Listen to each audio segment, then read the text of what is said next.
Good morning and welcome to the Alcoholism podcast. My name is Davy and this is the first podcast of 2019. Although I must admit, it's the third time that I've recorded this podcast, which is a bit annoying. I'm going to keep deleting it by accident. Charlotte, a striver, asks, how can I socialise or relax while I'm socialising with my friends and family without alcohol? So as I freeze my butt off walking around the block in my pyjamas, actually, I will attempt to answer that question. As always with these answers, just be mindful that these are just ramblings from my own mind based on my own personal experience or experience of listening to, interacting with, or helping or coaching fellow strivers. So just bear that in mind. It's not panacea of advice that's going to work with everybody. The first thing, Charlotte, I would say, how do you learn to do it? So that is obviously an indication that right now you're struggling. So when you go out drinking, you are struggling to relax in social situations without alcohol. I mean, the first thing that I would bring to your attention is to raise the awareness, or almost say trust in other people, okay? Trust in what other people are telling you. But before you can trust in what other people are telling you, you need to find the right people to trust in. So what I'm talking about there is, there are groups that strive, This Naked Mind, Hello Sunday Morning, Alcoholics Anonymous, groups of people that don't drink alcohol. And it's important to find one of those groups and to ask them questions like this, but not in a fire off an email type of way, but to really get stuck into the community and really become a part of the community and start asking questions.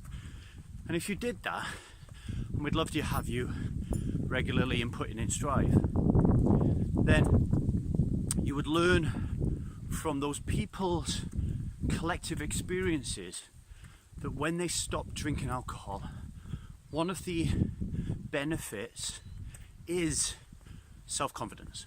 All right? So just the act of stopping drinking in itself will mean that when you go out to have a social experience with your friends and your family, you will be more relaxed because you will be more confident and more self-assured in yourself as a person and in the way that you behave. Because once we become people that don't drink alcohol, our status increases. And you hear me talk about status a lot. It's an idea that I robbed from Seth Godin. Everything that we do in life, every action we take, either is designed to maintain the status quo of our status, decrease our status, or improve it. And what do I mean by that? I mean, when we go out with our friends, or when we look at our tribe, our tribal situation, there is a social hierarchy there, isn't there? There will be somebody who is the quote-unquote leader, the kind of like alpha male or alpha female of the pack, and then you can put yourself down and you'll know where you are in that pecking order. Well, there's a battle that goes on between resistance and ourselves when we start drinking alcohol around status, with resistance trying to tell you that your status has now dropped because you're not drinking alcohol. And what we do during the taster and during the intensive sessions is we get you to realize that your status has increased because you're healthier, wealthier, you look better, you feel stronger, you've got more energy. Your status is increasing. And along with that status, and this is very much a mindset as well as a physiological thing, comes that confidence and courage to be able to be in any situation and relax, okay? You will still feel anxiety and you'll still feel a little bit of trepidation, I record podcasts for a living. I interview people for a living. I get in all sorts of difficult jams. I mean, when I look back to my days when I was drinking and look at my social hierarchy, I would say that I was towards the top, like a leader, the idiot that always went first. But despite all that so-called confidence, every time I'm in a social situation, I still feel a little bit of anxiety. Not knowing that people, not knowing whether our ideas will jive, whether we'll bond. So I guess it's all about learning tools to dial down that anxiety to a controllable, actually helpful level. We don't want to get rid of our anxiety. Our anxiety shows that we're actually quite beautiful people. If we're anxious about a social situation, it means that we're concerned or we're worried about something. Maybe we're worried about how we will behave. Maybe we're worried about our safety. There's lots of different things, but it shows that we care. So we don't want to get rid of our anxiety, we just want to dial it down a bit. And I think everybody has a little bit of social anxiety. Yours is probably greater than most, Charlotte, but once you stop drinking alcohol, I think you'll see that your levels of self-confidence and courage will rise up, and in turn that will dial down the volume on your anxiety and your stress and your worry. The other thing to add to that, of course, is that why does this work? When we stop drinking alcohol, why do we suddenly feel so confident? Well, one of the reasons is that alcohol itself is partly responsible for the fact that you can't relax. Maybe you're thinking, oh, I hope I don't get too drunk tonight. I hope I don't end up in a round with Denise, Susan and Yvonne because they drink too much. I hope I don't ruin my dress tonight. I hope people don't poke fun at my dress. I hope that I look beautiful. I hope that Frankie's not there because she's more beautiful than anyone. I hope that I'm not an idiot if I bump into a guy. I hope I meet a guy. Like, all these stresses and anxieties and worries that are attached to alcohol, they disappear when you're not drinking it. Alcohol in itself is a drug and a poison literally strips away your self-confidence. So the fact that you can't, think about this because it's super important, the fact that you can't relax when you're out without alcohol is because you need alcohol to relax when you're out. Okay? So the answer is not to take more alcohol. The answer is to understand, why can't I go out and not drink without alcohol? And it's not because you need it to relax. It's because you're addicted to a drug. It's drug addiction. That's what alcoholism is, right? It's a drug addiction. Alcoholism for us is an invisible, violent, dominant belief system designed to get you addicted to that drug. Okay, and this is the type of drug that when you take it, you need more and more of it. This is the type of drug that builds up an illusion that it provides value for you. I'll give you an example, Charlotte. You believe that alcohol helps relax you in social situations, and I assume you're posing the question, how can you do it without it? Because you want to. You want to go out and enjoy yourself without drinking alcohol. Well, I spend 2/3 of my time sitting on my butt in Starbucks. And every time I look around me when I'm in Starbucks, I see people communicating, laughing, crying, hugging, joking, getting angry, getting sad, telling jokes, reminiscing. The whole bandwidth of human emotion and interaction that you would feel and see it in the pub, in the nightclub, at the party, around your mate's house when you're all having a drink. I see that every day in Starbucks. There's not a single drop of alcohol there. What does that tell me? That tells me that human beings are far more capable than they believe at enjoying themselves without having a drink. Yeah? Spent the whole weekend in San Diego with my family. Not one of us had a single drink. We all had a wonderful time. Why? Because we are capable of enjoying ourselves and relaxing without alcohol. Alright? So, super important point. The other point that I wanted to talk about was environment. So, the Starbucks environment when you go go in there, you know you're going in there for a coffee, right? You know kind of what's going to happen. All right, you might, like me, sit with your back to the wall so you can scan who's coming in, because you don't want you want to be alert about any bad guys walking into the place. But in general, you know you're just going for a cup of coffee, right? It's not like that, is it, when you go to a pub? It worked for me. You know, my senses are heightened because generally where there's alcohol around, there's more aggression. There's lowered inhibitions, which means that people are more likely to bump into you, more likely to grope you, more likely to invade your personal boundaries and your personal space.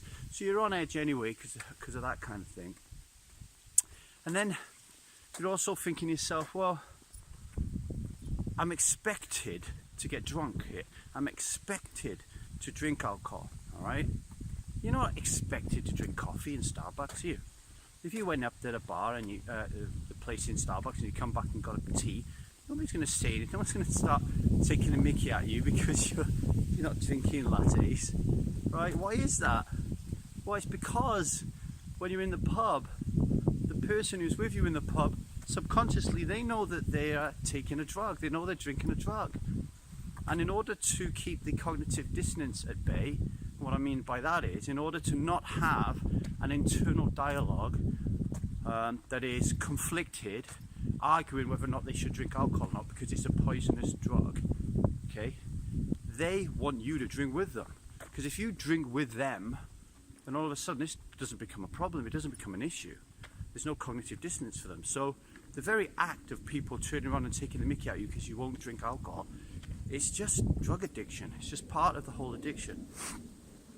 So I want you to start thinking about your environment and start thinking to yourself that if you could wake up tomorrow with complete utter amnesia and a genie in a lamp next to you who gave you the one wish to create your life, the perfect utopia for you, what would that perfect utopia look like? You know, would you want to go out with your mates on a night out and be worried, not able to relax, be anxious, be stressed, be surrounded by hyper-aggressive individuals with lowered inhibitions, fear and worry about your safety, fear and worry about the detrimental effects alcohol's having on your health? Would you want to miss large parts of the evening because you can't remember what's going on? Like, is that the kind of good time you would want to have? We have to remember that alcoholism, as an invisible, violent, dominant belief system, plays a fantastic trick on us. What it does is it makes our nights out fantastic and brilliant. It focuses on the positive of them more than the pain, because again, that keeps the cognitive dissonance at bay. I'm going to give you an example.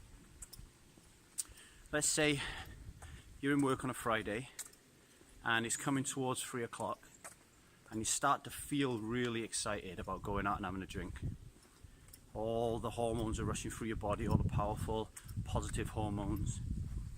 And if you think about it, you haven't even touched a drop, right? You haven't even had a drink. It's the anticipatory feeling triggered by a memory that is telling you, oh, I'm going to go out in a minute, that makes you feel good, okay? And then you get home, you get ready, you got the music blasting, you go out. Maybe you get out about 6 o'clock. You meet all your mates. You give everyone a hug. You give everyone a kiss. You high-five some. You get even more adrenaline, right? They ask you what you want to drink, even more adrenaline. You sit down, you say cheers or whatever you do, and then you start talking about what's going on in your life, right? You're communicating with your fellow tribe members. More and more really good, powerful, positive emotions, okay? It's important to note here as a sidebar that once you start drinking alcohol, once you start putting alcohol in your system, all those, the forward trajectory and movement of all those feel-good hormones start to go backwards. Because you start to have your alcohol, it gives you a little hit, numbs you out a little bit. Some people think they get a buzz. I don't believe that myself personally. But then when you stop drinking it, like an anxiety comes in because your body wants more of the drug. So now you start getting anxious, you need to drink more. So anxiety starts to come in and it replaces all those feel-good factors, right? So that's really important. And then, let's say around 9 o'clock, your friends and yourself start to get drunk, the alcohol starts to have an effect. Now I say around 9 because, as you know, the more you drink alcohol, the more you need to drink in order for it to have the same effect. It's like any drug, right? Your body grows a resistance to it and it needs more of it. So it's unusual for me to walk into a pub at 6 o'clock and by 7 everybody's trolleyed. Normally they don't get trolleyed until about 9, which means between 6 and 9, while all those feel-good hormones are going through and battling with the alcohol, trying to upset that balance, you're actually having a good time. You're having a good time, you're reminiscing, telling old jokes, hugging, kissing, all that kind of stuff. And that is what your brain remembers in the form of a declarative memory.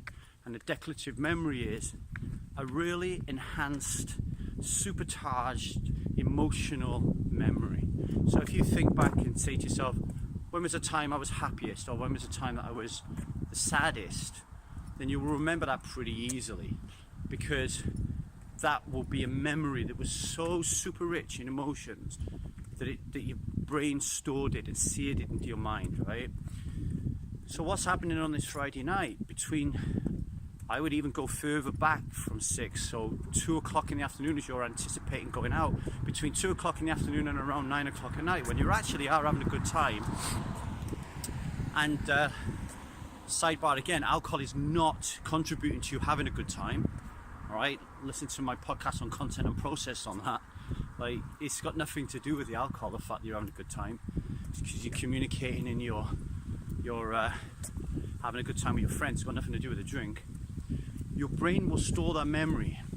So from 9 o'clock onwards, let's say you keep drinking and carnage ensues and you black out or partially black out, you won't remember that part of the night. But when you wake up in the morning, your brain will still think that it was a great time. So do you used to do this, Charlotte? I know I did. Is the following day, if you had a good night, you'd kind of get together again with your mates, you know? And you'd be like, oh yeah, last night was great. Football was a good example. Go out on a Saturday night, and then Sunday morning all get together at football, talk about how great the previous night was. We'd all be black and blue and all done really stupid things, but we could only remember what was great about it. That's the illusion, that's the trick that alcohol plays on you. Nobody gets together the next day and says, how was last night? Oh man, do you know what? I loved the point from 9 o'clock onwards. 6 till 9 when I was getting on and loving it life and listening to the music, and my neocortex could pick up all the 5 senses of everything that was going on, you know, and the sights and sounds and all them great conversations. I didn't like any of that. What I loved about the night the most was come 9 o'clock when I'd had my 12th pint, my brain shut off and I just acted like a dick. I stumbled around everywhere, everyone laughed at me. I tipped all my beer down my front. I went to the Chinese and I ate Singapore chow mein with my fingers. Spilt it all over my clothes. I lost my phone. That was fantastic. I had a really, really good fight with Tom. And I slept with Beryl. Do you remember Beryl, the girl that I sleep with quite regularly, who I don't really like that much? Yeah, I didn't use a condom. Fantastic. Probably gonna have a baby. It'll be amazing. You don't have those conversations because you can't remember them. You cannot remember them. So your brain cuts that out of what happened that night. And you just think you had a fantastic night. You didn't. Do you know why I know you didn't? And this is something else you can do, Charlotte, once you're in the early throes of being someone who doesn't drink alcohol, is experimentation. It's one of the modules in the intensive. When you go out with your friends and you're not drinking alcohol, your sense of awareness will be heightened, and you use that sense of awareness to really experiment on what is actually going on. Because you will have been going out for decades not paying attention to what is really going on. Not even questioning the truth around alcohol, but now you can do that. Because now you're listening to Alcohol Addiction podcast and you're listening to my philosophy. So now you can experiment. And I think you'll find that if you pay attention, things start going downhill badly from 9 o'clock onwards. Now if we split those two, let's split that night up into half, and we said on Friday night you can have the 2 o'clock in the afternoon till 9 o'clock, that could be your night out on Friday, and your Saturday night out can be 9 o'clock onwards. Those will be your two experiences. Which one will you choose? Nobody's going to choose the carnage of the 9 o'clock plus. Everybody's going to choose the 2 o'clock plus. Why? Because that is the moment where alcohol has not interfered as much as it could do to a devastating effect, as opposed to 9 o'clock onwards. Yeah, once again showing that it's not the alcohol that is helping you have a great night at all. It's the people that you're with, the sounds that you hear, the sights that you see, the things that you smell, the things that you touch. It's got nothing to do with the alcohol, okay? So if you want to relax when you're going into social events with your friends, Charlotte, I would start getting used to the fact that you no longer go out beyond the 9 o'clock mark. You're like Cinderella, you know? Your Tesla's going to turn into a pumpkin, and the beautiful, gorgeous man by the side of you who's driving you is going to turn into a little rat, right? You need to get back home by 9 o'clock. Alright, doesn't have to be hard and fast 9 o'clock, does it? Hell, you might even have friends, some friends, who can, for some reason, drink all night, and their level of interaction and engagement with you never changes. Stay out all night then, it's up to you, you know? You gauge each night as it comes. But I made it very clear to my friends that, lads, I will come out on Saturday night, but as soon as I feel you all turn into a bunch of dicks, I'm going home. And what used to happen right at the beginning is I'd say, lads, I'm off, right? And they would all go, oh, no, stay. No, I'm going home. And then after a while, it became part of the night. Like I would say, I'm going, and everyone would go, oh, Lee's going, and they'd all give me a hug and a kiss. Thanks for coming out. And then guess what happened after that? I wouldn't even say goodbye to them. I would just go, and they wouldn't even remember that I'd gone. So we are worried about how to fit in and relax in social situations with these people who don't even give a shit that we've left, because they're too drunk to care. Because when you drink alcohol, all you care about is yourself. So, one last point. If, again, you do not know how to relax, and that relaxation issue is to do with socializing or fitting in, like I said, you're going to get an extra confidence boost by not drinking alcohol. But there are a myriad of different ways and books and tools of increasing your self-confidence and making yourself, or helping you feel more relaxed when you're in social situations. There's lots of different ways you can do that. You know, I picked up a book recently called How to Improve Your Social Skills. You know, alcohol is not the answer. Like, you've got to get to the bottom of, why am I feeling like this? And I don't know what it will be in your case, Charlotte, but in my case it was, holy shit, I'm addicted to a drug, and that drug is called alcohol. I can't stop it, and because I can't stop it, I have no control over my life, really, and that includes when I go out with my friends. I hope that was helpful to you. My name is Davy. I'm not an alcoholic. I refuse to be anonymous. I am someone that has a little bit of anxiety when I go out on social occasions, but you'll never really find me in a pub in that type of environment with any of my friends, because I can always meet them on safe ground where there's no alcohol. And if they don't want to meet me in those places, then fuck them. They're no friends of mine. So have a great day, everybody. Take care.